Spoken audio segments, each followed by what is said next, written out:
नमस्कार दोस्तों, स्वागत है आपका राघव ब्रीफ्स में। ये हमारी फोर्थ लेक्चर है जिसमें हम लोग ह्यूमन राइट्स को कवर कर रहे हैं। आज मैं आप लोगों को यूनाइटेड नेशन ऑर्गेनाइजेशंस के बारे में बताऊंगा कि यूनाइटेड नेशन का कितना रोल होता है ह्यूमन राइट्स को प्रमोट करने के अंदर, उसको प्रोटेक्ट करने के अंदर। तो आइए स्टार्ट करते हैं आज का lecture. In August 1941 the Atlantic Charter proclaim freedoms. तो जो अटलांटिक चार्टर था उसके वजह से ही मेजर जो यूनाइटेड नेशन ऑर्गेनाइजेशन जो है वो क्रिएट हुआ था। These principle were reaffirm in the Declaration of the United Nations on 1 January 1942। तो जब अटलांटिक चार्टर था उसको 26 कंट्रीज ने 1 जनवरी 1942 को साइन किया था। UN is the world largest international organisation. जो यूएन है सबसे बड़ा ऑर्गेनाइजेशन, हम ये सभी जानते हैं। इसका हेडक्वार्टर कहाँ है? न्यूयॉर्क सिटी के अंदर। अक्टूबर 24 यूएन डे, अक्टूबर 24 को यूएन डे माना जाता है क्योंकि अक्टूबर 24 को सारी कंट्रीज ने जो जिन्होंने भी यूएन चार्टर को रेटिफाइड किया था वो डेट क्या थी? 24 अक्टूबर थी। The UN was officially establish and began operations from October 24। Purpose of UN की अगर मैं बात करूं तो maintain international peace and security, maintain करता है international peace and security all over the world, develop friendly relations among nations, achievement international cooperation in solving international economic, social, cultural and humanitarian problems. तो economic, social, cultural and humanitarian problems को solve करने का भी जो जिम्मा किसका है? UN का है। And in promoting respect for human rights and fundamental freedoms for all. और उसमें जो सबसे इंपॉर्टेंट जो रोल है वो है promote respect for fundamental human rights and fundamental freedoms for all, जहां पे हर एक कंट्री के अंदर एक रियलाइजेशन, एक भावना उत्पन्न करनी है कि सारी कंट्रीज जो है अपने सिटीजन्स को ह्यूमन राइट्स जो है प्रोवाइड करा सके। To be a centre for harmonising the action of nation to attain the common goods. Article 2 Clause 7 of the UN Charter provides coverage for the intervention in domestic jurisdiction for the enforcement of human rights। ये जो article है ये बहुत important article, आपसे पूछा जा सकता है कि कौन सा जो क्लॉज है 1 2 3 4 7 के अंदर की कौन सा जो क्लॉज है वो ह्यूमन राइट्स की बात करता है। तो आर्टिकल 2 क्लॉज 7 किसकी बात करता है? ह्यूमन राइट्स की बात करता है। Human rights under UN charter. अब हम डिस्कस करेंगे कि ह्यूमन राइट्स जो है कहाँ का आपको यूएन चार्टर के अंदर देखने को मिलेगा। UN Charter was the first international document which recognizes the respect for human rights and fundamental freedoms as a principle of international law. The Charter universalized and internationalized the concept of human rights। UN Charter जो है जिसने human rights को ना तो universalise किया बल्कि उसको internationalise भी किया। जानिए, अब जानते हैं कि यूनिवर्सलाइज का मीनिंग क्या है। There was a general acceptance of right by national governments. हर एक नेशनल गवर्नमेंट जो है अपने म्यूनिसिपल लॉ के अंदर ह्यूमन राइट्स को रिकॉग्नाइज करेगी और साथ ही साथ उसको इनकॉर्पोरेट भी करेगी। अगर इंटरनेशनलाइज की मैं बात करूं तो अगर ह्यूमन राइट्स जो है एक कंट्री, अगर कोई इंडिविजुअल एक पर्टिकुलर कंट्री में है तो दूसरी कंट्री जो है उस पर्टिकुलर इंडिविजुअल के ह्यूमन राइट्स का ध्यान रखेगी। फॉर एग्जाम्पल, अगर मान लिया जाए कि एक इंडियन जो है वो चाहे इंडिया में रह रहा है चाहे वो यूएस में रह रहा है, दोनों ही कंट्रीज में उसके ह्यूमन राइट्स का ध्यान रखा जाएगा। The UN Charter empowered ECOSOC to establish commission in economic and social fields and for the promotion of human rights। जब ह्यूमन चार्टर क्रिएट हुआ था तो ह्यूमन चार्टर ने इकोनॉमिक एंड सोशल काउंसिल को ये रिस्पॉन्सिबिलिटी दी थी कि आप एक कमीशन क्रिएट कीजिए जो कमीशन क्या करेगा, जो universal declaration of human rights को क्रिएट करेगा या जो ह्यूमन राइट्स के ऊपर एक पर्टिकुलर जो डिक्लेरेशन है वो लाएगा। तो ये जिम्मेदारी किसको दी थी? यूएन चार्टर ने इकोनॉमिक एंड सोशल काउंसिल को दी थी। One of these was the United nation human right commission which under the chairmanship of Eleanor Roosevelt saw to the creation of the UDHR। तो UN charter of human rights जो है वो किसकी under the chairmanship of Eleanor Roosevelt के chairmanship के under जो है create हुआ था। Human rights are mention in the UN charter. अब हम डिस्कस करेंगे कि यूएन चार्टर के अंदर अब ह्यूमन राइट्स कहाँ कहाँ देखने को मिलता है। न केवल प्रियम्बल बल्कि कुछ पर्टिकुलर आर्टिकल्स है वहां पे भी आपको जो ह्यूमन राइट्स है उसका मेंशन आपको देखने को मिलेगा। आर्टिकल 1, 13, 55, 56, 62, 68 एंड 76, इन सारे आर्टिकल्स के अंदर हमको ह्यूमन राइट्स का मेंशन देखने को मिलेगा। प्रियम्बल की अगर हम बात करें तो we the people of UN determine to reaffirm faith in fundamental human rights. Article 1 talks about purpose of UN. Article 1 जो है वो पर्पस ऑफ यूएन के बारे में बताता है, जहाँ पे काफी सारे पर्पस आपको दे रखे हैं। यहाँ पे अगर मैं स्पेसिफिक ह्यूमन राइट्स की बात करूं, the achievement of international cooperation in promoting and encouraging respect for human rights and fundamental freedom for all shall be one of the purpose of the UN. Article 13 बात करता है, article 13 empower the General assembly to initiate studies and make recommendation for the purpose of assisting in the realisation of human rights and fundamental freedoms for all. तो article 13 जो है वो empower करता है general assembly को कि आपको human rights से रिगार्डिंग क्या करना है, जितनी भी कंट्रीज है उन कंट्रीज के अंदर रियलाइज करवाना है ह्यूमन राइट्स को, ताकि वो सारी कंट्रीज जो है वो प्रमोट कर सके और प्रोटेक्ट कर सके ह्यूमन राइट्स को। आर्टिकल 15 की अगर हम बात करें तो article 15 provides that United Nation shall promotes universal respect and observance of human rights and fundamental freedom without distinction. की ह्यूमन राइट्स को अगर आप प्रोवाइड करा रहे हैं या फंडामेंटल फ्रीडम को प्रोवाइड करा रहे हो तो आपको किसी भी तरह का कोई भी भेदभाव नहीं करना है। Article 56 provides that the member of the UN pledge themselves to take joint and separate action in cooperation with the organization for the achievement for the purpose set forth in article 55। जितने भी UN की members है, जितने भी UN के organisation है, उन लोगों को ये प्लेज लेनी है कि आर्टिकल 55 के अंदर जो ऑब्जेक्टिव दे रखा है उसका उन मेंबर्स और उन ऑर्गेनाइजेशन को क्या करना है, जो भी 55 के अंदर जो भी ऑब्जेक्टिव दे रखा है उसका पालन करना है या फिर उसको प्रमोट करना है। Article 62 authorized the Economic and Social Council to make recommendations for the purpose of protecting respect for and observance of human rights and fundamental freedoms for all। तो आर्टिकल 62 के अंदर इकोनॉमिक एंड सोशल काउंसिल को ये responsibility दे रखी है कि आपको protect करना है और प्रमोट करना है ह्यूमन राइट्स इन मेजर कंट्रीज और in all over the countries. Article 68 directed the council to set up commissions in economic and social fields and for the promotion of human rights। Commission on human rights replaces by human right council, it is a subsidiary body of the economic and social council. तो article 68 के अंदर economic and social council को ये बोल रखा है कि human rights को प्रोटेक्ट करने के लिए आपको नंबर ऑफ कमीशन अगर क्रिएट करने पड़ रहा है तो आप नंबर ऑफ कमीशन को क्रिएट कीजिए ताकि हम एक एक ह्यूमन राइट्स को इंडिविजुअली जो है प्रोटेक्ट कर सके या फिर इंडिविजुअली उनके ऊपर लॉ ला सके, ताकि उस जब हम इंडिविजुअली इस पर लॉ लाएंगे तो ज्यादा बेटर तरीके से हम किसी भी ह्यूमन राइट्स को क्या कर सकते हैं, प्रोटेक्ट कर सकते हैं और प्रमोट कर सकते हैं। Article 76 stipulate that one of the basic objective of trusteeship system is to encourage respect for human rights and for fundamental freedom for all। तो आर्टिकल 76 जो है वो ट्रस्टीशिप के ऊपर एक रिस्पॉन्सिबिलिटी डाल रहा है कि आपको भी ह्यूमन राइट्स की प्रोटेक्ट करना और प्रमोट करना है। अब हम बात करेंगे कि United Nations promote and protect human rights by following veg. United Nations किन किन तरीके से जो है ह्यूमन राइट्स को प्रोटेक्ट करता है। यूडीएचआर सबसे पहला है, UDHR United universal declaration of human rights passed by UN General Assembly list basic human rights like right to life, equality, freedom and education serve as a global standard for human rights। UDHR को हम further आगे आने वाली classes में discuss करेंगे जहां पे हम बिल ऑफ राइट्स को डिटेल में पढ़ेंगे। तो सबसे पहले UDHR के थ्रू यूनाइटेड नेशंस जो है ह्यूमन राइट्स को प्रमोट करता है। सेकंड है international convention and treaties. International convention and treaties के माध्यम से भी यूनाइटेड नेशंस क्या करता है, ह्यूमन राइट्स को प्रमोट करता है, प्रोटेक्ट करता है। The UN has created many legal agreements to protect rights. Example convention on the right of the child, convention against torture और CEDAW convention for the protection of women rights. United Nation commission for human rights. अब हम United Nation commission for human rights की बात करते हैं जिसको economic and social council ने create किया था। प्रिपेटरी, अगर हिस्ट्री की हम बात करें तो preparatory commission of the United Nation which met immediately after the closing session of the San Francisco conference. San Francisco conference के कंप्लीट होने के जस्ट बाद जो है United Nation commission for human rights को एस्टैब्लिश कर दिया था। recommended that the Economic and Social Council should at its first session establish a commission, which commission, United Nations Commission for Human Rights, for the promotion of human rights। Accordingly the Commission on Human Rights were established early 1946। इसकी कोई date नहीं दी गई लेकिन 1946 के जो early period था उसके अंदर United Nation commission for human rights को क्रिएट कर लिया था।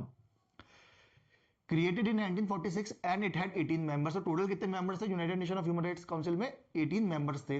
इन 1947 the economic and social council passed a resolution stating that the commission had no power to take any action in regard to any complaints concerning human rights।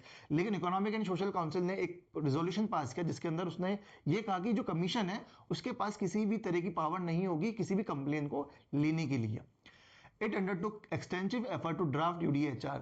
United nation human right council ने UDHR को create करने में extensive efforts अपने दिखाए थे। The declaration called itself a common standard of achievement for all people and all nations। The commission established an ad hoc working group of experts to investigate the situation of human rights in South Africa। After completing of UDHR, in 19 from 1948 till 2006 तक यूएनडीए जो United nation human rights council है उसने अलग अलग time पे अलग अलग work किए थे, जिसके अंदर उसने कमीशन एस्टैब्लिश किया जो कि एक एडहॉक वर्किंग ग्रुप था। उस एडहॉक वर्किंग ग्रुप के अंदर कुछ एक्सपर्ट्स थे जिसने ह्यूमन राइट्स की जो कंडीशन थी साउथ अफ्रीका के अंदर उसको वहां पे एग्जामिन किया था और एक इन्वेस्टिगेट किया था, और उसके बेसिस पे एक रिपोर्ट जो है UDH United nation human rights council को प्रोड्यूस करी थी। The Commission established in 1975 an ad hoc working group to inquire into the situation of human rights in Chile. Similar basis पे कमीशन ने एक और ad hoc working group create किया 1975 में कि ह्यूमन राइट्स की जो कंडीशन क्या है चिली के अंदर उसके regarding. UN commission for human rights replace by human rights council on 15 मार्च 2006। तो UN commission for human rights जो है उसको रिप्लेस कर दिया गया ह्यूमन राइट्स काउंसिल ऑन 15 मार्च 2006। ये डेट बहुत इंपॉर्टेंट है आपके लिए, ये यूजुअली पूछी जाती है कि ह्यूमन राइट्स काउंसिल जो है वो कौन सी डेट को स्टैब्लिश हुआ था, फिर कौन सी डेट को यूएन ह्यूमन राइट्स काउंसिल ने रिप्लेस किया था UN commission for human rights को। अब हम डिस्कस करेंगे यूएन ह्यूमन राइट्स काउंसिल के बारे में। Establish bye UNGA, subsidiary of UNGA. UNGA का मतलब क्या होगा? United nation general assembly. तो एस्टैब्लिश किसने किया था? यूनाइटेड नेशन जनरल असेंबली ने एस्टैब्लिश किया था ह्यूमन राइट्स काउंसिल को। वहीं अगर मैं बात करूं कि UN commissioner for human rights को किसने किया था?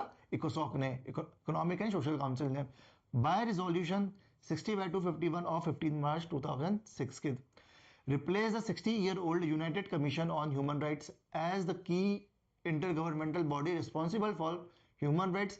The council is made up of 47 state representative. कितने state representative है? 47 representative है, state representative elected directly by the majority of the members of the General Assembly with an equitable geographic representation. तो equitable geographic representation जो है 7 अलग अलग जो continents है या फिर जो अलग अलग ज्योग्राफिकल जो अलग अलग ज्योग्राफिकल एरिया जो है वो बना दिए गए, और उन ज्योग्राफिकल एरिया के अकॉर्डिंगली यहाँ पे 47 स्टेट रिप्रेजेंटेटिव को यहाँ पे मेंबर बनाया गया। Council shall meet regularly throughout the year and schedule no fewer than 3 session per year. एक साल के अंदर कम से कम 3 सेशन काउंसिल को करने होंगे, 3 से कम कोई भी सेशन यहाँ पे अलाउड नहीं है। And shall be able to hold special sessions. The Human Rights Council concluded its first session at Hague on 30 जून 2006। जो फर्स्ट सेशन था ह्यूमन राइट काउंसिल का वो कौन सी डेट को था? वो 30 जून 2006 को था। जो प्लेस थी वो Hague Switzerland. Mandate address situation of violation of human rights including gross and systemic violation and make recommendation thereon. It should also promote the effective coordination and the mainstreaming of human rights within the United Nations. जो mandate है human rights council का क्या है? Address situation of violation की human rights से related जहां जहां पे वायलेशन हो रहे हैं, जहां जहां पे ग्रॉस एंड सिस्टमिक वायलेशन हो रहे हैं ह्यूमन राइट्स के रिगार्डिंग, उनके रिगार्डिंग जो है रिकमेंड करेगी। किसको रिकमेंड करेगी? यूनाइटेड जनरल असेंबली को रिकमेंड करेगी कि इन पर्टिकुलर कंट्रीज के अंदर क्या हो रहा है? ह्यूमन राइट्स वायलेशन हो रहे हैं। The most innovative feature of the Human Rights Council is the Universal Periodic Review. Universal Periodic Review क्या होता है कि जो हर स्टेट जो है जिनने भी यूएन चार्टर को साइन कर रखा है उनकी रिस्पॉन्सिबिलिटी होगी कि हर 4 साल के अंदर उनको अंडर यूनिवर्सल पीरियडिक रिव्यू के अंदर जो ह्यूमन राइट काउंसिल है उसको अपनी एक रिपोर्ट भेजनी होगी। उस रिपोर्ट में उनको ये बताना होगा कि हमने 4 साल के अंदर क्या क्या स्टेप्स लिए थे ह्यूमन राइट्स को प्रमोट करने के लिए और डिजर्व करने के लिए, और साथ ही साथ वो ये भी बता सकते हैं कि हमारे कंट्रीज के अंदर कौन कौन से ह्यूमन राइट्स वायोलेशन हुए। और ये जो चीज होती है इसका परफॉर्मा होता है जो कि United nation human rights council जो है वो कंट्रीज को अवेलेबल कराती है, और उस परफॉर्मा के अकॉर्डिंगली जो कंट्रीज है उसको फिल करती है कि हम लोगों ने कौन कौन से जो लॉज या फिर जो पॉलिसीज है क्रिएट की थी ह्यूमन राइट्स को प्रमोट करने के लिए। अगर मैं फंक्शन की बात करूं ह्यूमन राइट्स काउंसिल की, to promote human rights education and learning as well as advisory services, review the human rights record of every UN member state once every 4 year and to make recommendation for improvement. और वो recommend भी करते थे उन particular countries को जहां जहां पे ह्यूमन राइट्स वायलेशन देखा जाता था या फिर जहां पे जरूरत थी कि बेटर पॉलिसीज बनाई जाए। To work in close cooperation with the government, regional organization, national human rights institution and civil society। साथ ही साथ ह्यूमन राइट्स काउंसिल का क्या काम होता था कि वो कॉपरेट करती थी उन गवर्नमेंट के साथ में, रीजनल गवर्नमेंट ऑर्गेनाइजेशन के साथ में, नेशनल ह्यूमन राइट इंस्टीट्यूशन के साथ में और सिविल सोसाइटी के साथ में।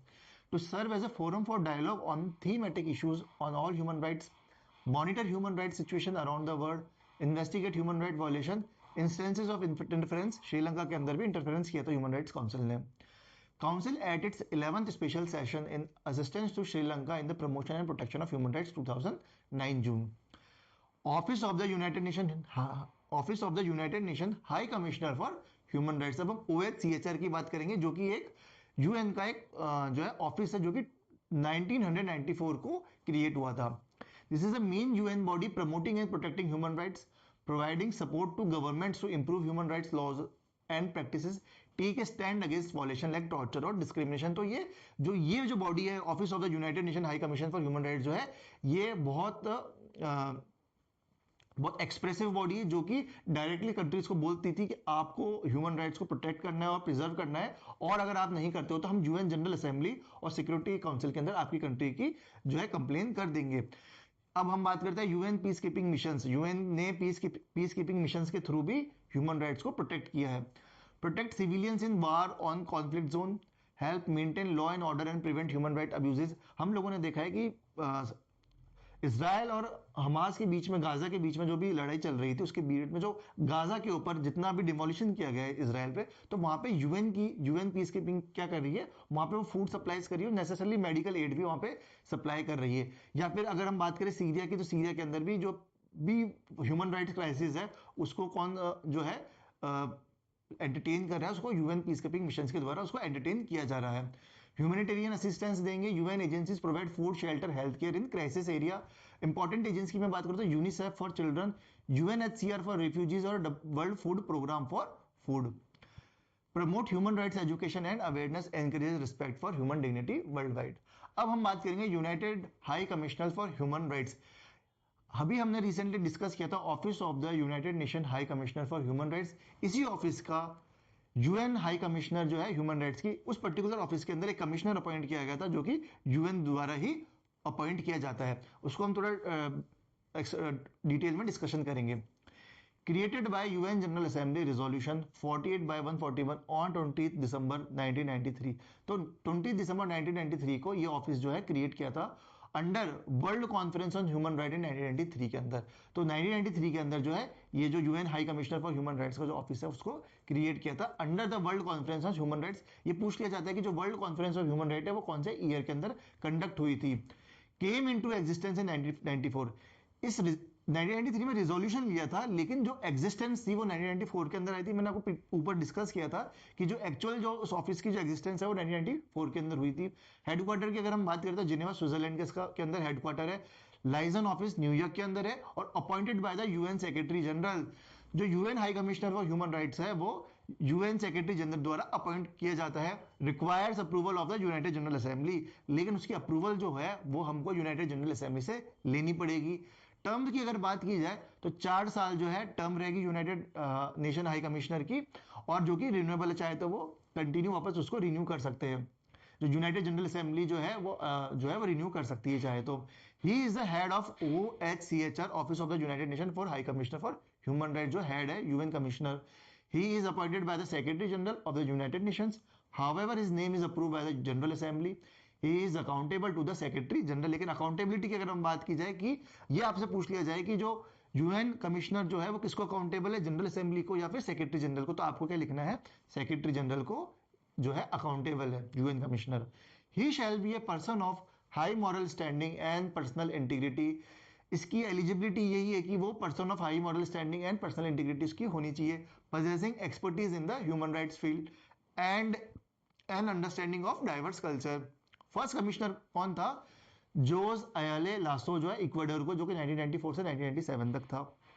और अगर प्रेजेंट कमिश्नर की मैं बात करूं तो वॉल्कर टर्क ऑस्ट्रिया का जो है प्रेजेंट कमिश्नर है इस वक्त। रोल ऑफ हाई कमिश्नर का, मेजर रोल क्या है हाई कमिश्नर का, he is responsible for all the activities of OHCHR। His specific responsibility are promotion and protection of all human rights, advocate for the universal enjoyment of civil, political, economic, social and cultural rights. तो majorly जो अभी हमने previously discuss किया है कि human rights से regarding जो protection है वो उसका ध्यान कौन रखता है, उसका ध्यान जो है हाई कमिश्नर रखता है। emphasizes the importance of human rights at both international and national level। International level के मतलब क्या हो गया कि कंट्रीज अगेंस्ट कंट्रीज की, एक कंट्री ने अगर दूसरी कंट्री के ऊपर अटैक किया और जो कंट्री अटैक कर रही है वो जो दूसरी कंट्री है उसके जो सिटीजन्स है उनके ऊपर जो है ह्यूमन राइट्स के अगेंस्ट जो है ऐसे कुछ एक्टिविटीज करी जो कि ह्यूमन राइट्स के अगेंस्ट है, तो उनका भी ध्यान रखा जाता है। या फिर नेशन के अंदर अगर जो सरकार है, जो गवर्नमेंट है, वो अगर अपने सिटीजन्स के अगेंस्ट जो है ह्यूमन राइट वायोलेशन कर रही है तो उसका ध्यान भी ह्यूमन राइट कमिश्नर जो है यूएन का जो हाई कमिश्नर है उसका ध्यान भी रखता है। Advisory role to the UN secretary general, advisory role to the UN Secretary General, coordination within the UN system, support human rights bodies, assist human rights treaties bodies and special procedure, provide substantive and administrative support to the Human Rights Council and other human rights mechanism, monitoring and responding to human rights violations, monitor global human rights situations, international cooperation, engage with the state, civil society and other actors to foster collaborative efforts, assistance to states, provide education, information, advisory service and technical assistance in the field of HR, development of new human rights standards, integration of human rights in the UN activities। Structure of OHCHR की अगर हम बात करें तो structure क्या है, head कौन है, हाई कमिश्नर हेड है। वहीं अगर मैं डिवीजन की बात करूं कि अलग अलग डिवीजन क्रिएट कर रखे अलग अलग डिपार्टमेंट के हिसाब से, तो थीमेटिक एंगेजमेंट का एक डिवीजन है, स्पेशल प्रोसीजर का एक डिवीजन है, राइट टू डेवलपमेंट का एक डिवीजन है, field operations and technical corporation division, human right council and treaty mechanism division and executive direction and management. ये पूरा का पूरा जो है स्ट्रक्चर है OHCHR का। अगर हम डिफरेंस की बात करें कि डिफरेंस क्या है UNHCHR and human right council में, तो UNOHCHR का मतलब क्या है कि in office headed by the high commissioner, part of UN secretariat. जो UNOHCHR है वो पार्ट ऑफ UN सेक्रेटरीट है, वर्क्स राउंड द ईयर, मतलब पूरे साल वो काम करता है। लेकिन अगर मैं ह्यूमन राइट काउंसिल की बात करूं तो ये एक इंटर गवर्नमेंटल बॉडी है of 47 members, state meets in session creates mandate. जो कि इंटर गवर्नमेंटल बॉडी क्या होगी, नंबर ऑफ कंट्रीज के जो भी रिप्रेजेंटेटिव है वो ह्यूमन राइट काउंसिल के अंदर है। लेकिन जब मैं यूएन कमिश्नर की बात करता हूं तो यूएन कमिश्नर के अंदर एक इंडिविजुअल जो है उसको हाई कमिश्नर बना दिया जाता है, और वो हाई कमिश्नर जो है वो पूरा का पूरा एडमिनिस्ट्रेट करेगा किसको, UNOHCHR को। यूएन की स्पेशलाइज एजेंसी की हम बात कर लेते हैं, तो कौन कौन सी यूएन स्पेशलाइज एजेंसी है। Food and Agriculture Organization of the United Nations, International Labour Organization. आपसे पूछ सकते हैं कि यूएन स्पेशलाइज एजेंसी कौन कौन सी, आपको 4 ऑप्शन दे देंगे जाएंगे और इसमें से आपको चूज करना होगा कि ये यूएन की एजेंसी नहीं है। Food and Agriculture Organization of the United Nations, International Labour Organization, Office for the Coordination of Humanitarian Affairs, Joint United Nation Programme on HIV और AIDS, United Nation Development Programme, United Nation Educational Scientific and Cultural Organization, UN Population Fund, UN Human Settlement Programme, Office of the UN high commissioner for Refugees, UN Children's Fund, UN entities for gender equity and empowerment of women, World health organisations. तो ये सारे के सारे जो है UN specialised agencies है। तो आज के लिए इतना ही। नेक्स्ट क्लासेस के अंदर हम क्या डिस्कस करेंगे, the international bill of human rights, जिसमें हम यूडीएचआर को डिटेल में डिस्कस करेंगे। International covenant on economic and social cultural right को हम डिटेल में डिस्कस करेंगे। आई होप आपको मेरा लेक्चर समझ में आ रहा है। आज के लिए बस इतना ही। बस राघव ब्रीज को सब्सक्राइब कर दीजिएगा ताकि मेरे को भी एक हौसला मिल सके कि मैं आपके लिए जो लेक्चर ला रहा हूँ वो बिल्कुल सही ला रहा हूँ। Thank you.